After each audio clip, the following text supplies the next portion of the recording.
started with improving indefinitely. Yeah. And we went a few different avenues, I guess. Is there anything else you think about indefinite Yeah, well, we can go for improvement? the improvement indefinitely, because when we talk about working in organizations where we ask the organization to improve infinitely, they are actually resisting, saying, well, hey, we are tired of improving. We are tired of change. We don't want to change. We want to stay where we are, right? Stop. Yeah, fine. With the retrospective, we talk and we have a coffee, but the change, the actions we're going to do, we're not going to implement them. We're tired of it, Yeah. right? Might be other kinds of defense mechanisms we're talking about, but actually, the thing they say in the beginning is the fatigueness of change. So, but you will now ask Copilot or ChatGPT of something. I remember there was this concept, Kaizen, Kaikaku, and it came to my mind. Kaizen are small, gradual improvements, and Kaikaku were transformative improvements. I remember this chart, you are climbing slowly, slowly, slowly, and then Kaikaku, and you're climbing slowly, and I'm trying to remind myself what else was there to it, in a sense of, is it like, I remember that it was like you can slowly improve to a certain level, or it's like it slows down the gradual incremental improvement, and you need some shift. Yeah. And then that's why it's Kaikaku. So it's like you do a dramatic change. You can't improve in small increments indefinitely. That was the concept I remember. And Kaizen or Kaikaku are Japanese terms. I think you're right. I remember when you say that a book from Mike. It's not Mike Cohen. It's the other Mike. It doesn't matter. They were using the word emergence. They were talking about this butterfly level. It goes in as a level. I don't know. That sounds like a Danish word. I just put the English. I think you mean, isn't it? All right. English is not a natural language for chrysalis or something like this. Maybe you mean? I think actually I will use the internet now, and probably not multitask, but it is the word I don't use that much. Yeah, it is level. All right. It was completely right. I will put it in the chat just for you to see. Maybe I like that. Yeah, makes sense. Larva in Polish. And the concept of emerging, what you talk Kaikaku, emerging, right? So what happens is that one day you are larval, you go into a pop, and then you come out the next day, and come out as a beautiful butterfly, right?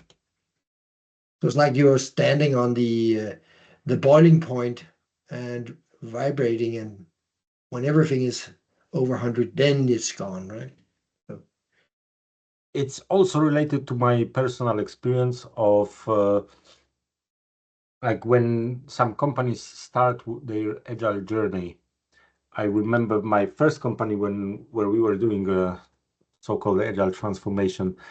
You could go to a team, do a retrospective for them, and people had their minds blown. Like, oh my God, we can talk about this stuff. Yeah, that's brilliant. We didn't talk together as a team about the way we do work for, never. We're just doing work. Yeah. And it's such a great experience. Like people actually, brainstorm what they can change and so on and so on.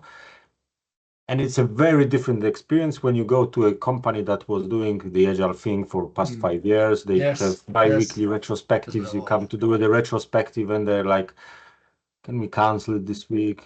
Like, it was No, already a lot. let's take 15 minutes, right? Any new ideas? No? Okay, let's just call it off now. Yeah, let's go straight to the planning. So it's like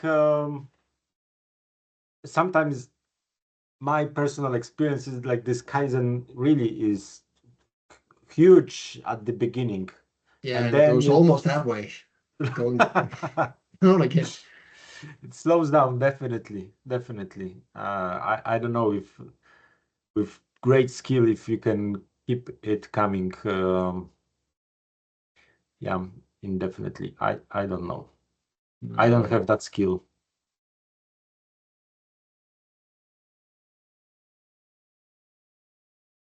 So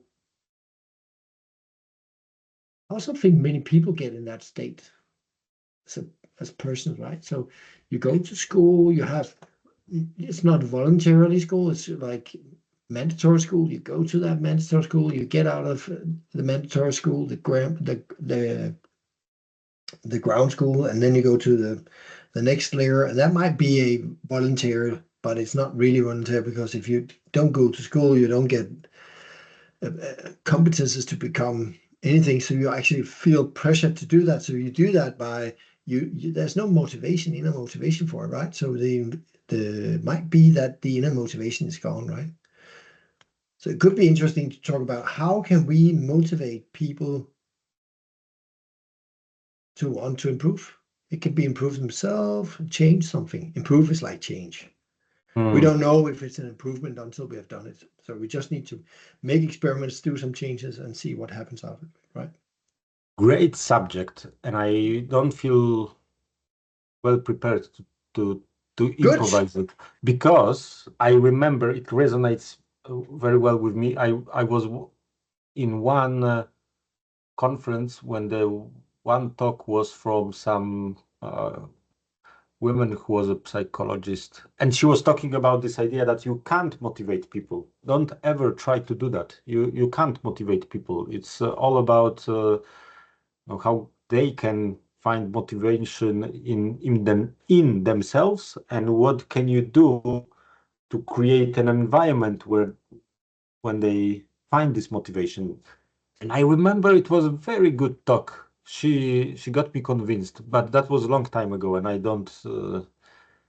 Now it's maybe all gone. Now I just take the hammer and I motivate people. Exactly. It's much easier. I normally just take a shotgun.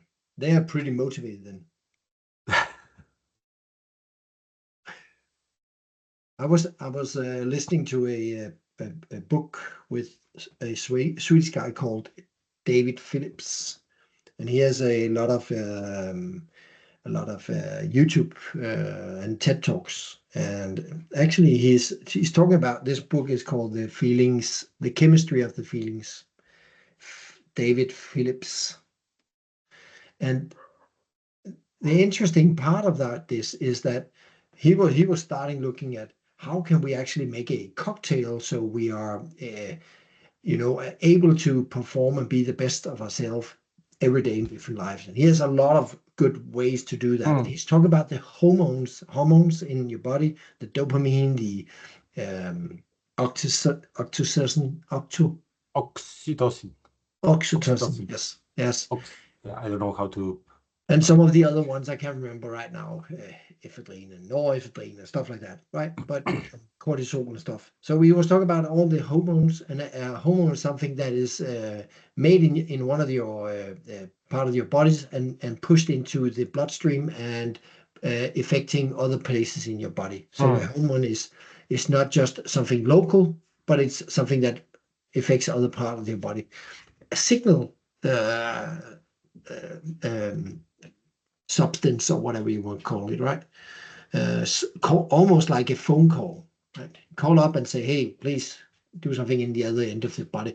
And by creating that in myself, I got into an state. But then in one of his TED Talks, he was talking about how we actually can influence this state in other people. And now we're talking about how we are actually able to motivate other people or manipulate other people, right? Yeah. So it was really interesting how he did that. It was about storytelling. For instance, oxytocin, if you wanted to do that, you can start with telling stories where you have creating empathy for some people, and you get images of belonging and hugging and closeness, and imagine a small child that you carry in your hands, and try to do like this. You have carrying it, and you can almost feel the release of these inner hormones in your body while you do that. And he has this story, and you think you can actually influence other people. Yeah, that's super interesting, because actually that would be the right way in my head to do it, through emotions rather than through, do this because this graph tells that. It makes a lot of sense. Incentives. You'll get hundreds of thousands of millions of dollars if you do this, but you might die. Right? Yeah. Yeah, but it's interesting. It is through emotions. It is through how we feel, and emotions are ending out or being starting with hormones running I around. investigate. I just Googled him. I see the guy. It's very, very interesting, I think. I am halfway through, no, almost halfway through his book of listening to it. And it's a very detailed stuff you can do. And by the way, going into ice cold water is one of the things that he recommends. And I don't like that. So that sounds like a horrible idea. yeah, exactly. So I'm really looking for the alternatives for that one. I prefer, my recent source of high is, for example, running. I've noticed that when at the end of the day, I do gym in the morning, so it's at the gym day. At the end of the gym, when I go running, after like 5 minutes of running, I get this sensation that, wow, this feels really good. It's amazing. It's actually very rewarding type of experience. Yeah. Yeah, I think that's depending on it is dopamine, I think. Very nice. But it's he talks about the fast dopamine, the bad one, and the long-term dopamine. He doesn't think there is a difference, but it's different on how you are affected on it. But I know that feeling when I'm cycling, right? This is what exercise does. It releases chemicals into your bloodstream and makes you in a state where you feel comfortable or happy or even accelerated, right? Yeah. And there was also another thing where if you push yourself into, I don't know, 60 to 80% of your max, you will get this high feeling, right? If you go to 70 and 80 to 90%, you will actually, and I can't remember, one of them is like you will live at years to your life, and probably that was the last part from 90 to 100, right? So you add years to your life, and so it's like there was a very positive by doing motion, physical exercise, also very demanding physical exercise, right? Yeah. But working with other people's emotions, inflecting those emotions, that also something you are doing when you are in therapy conversations, right?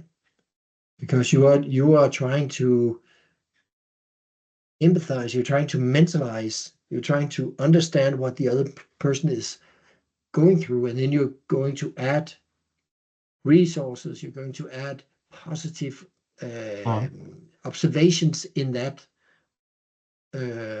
landscape that the other person has shown, right? So that is it, and those positive observations or resourceful observations will be changing how you feel about how you perceive a certain situation. That means that you will change your whole experience of it, and that will release other kinds of hormones in your body. So we are constantly doing that somehow, right? Yeah. It's yeah, It's just not, hey, here you get $100. Here you go. Right. Might even be somebody who is really motivated by that, but what didn't they say? The saying is take the money off the table, in the sense of just pay people in a way that takes the money issue off the table, and you yeah, can work on different types of motivation instead of the very short term. Yeah, it's always yeah. So short-term it's like motivation. if you're paid not enough, but just enough, um, you might not seek more money. You might seek better collaboration, better environment, more freedom, more Yeah. time for kids, more flexibility, or other kinds of work tasks, trainings and stuff like that, right? So you look at other areas here. Yeah.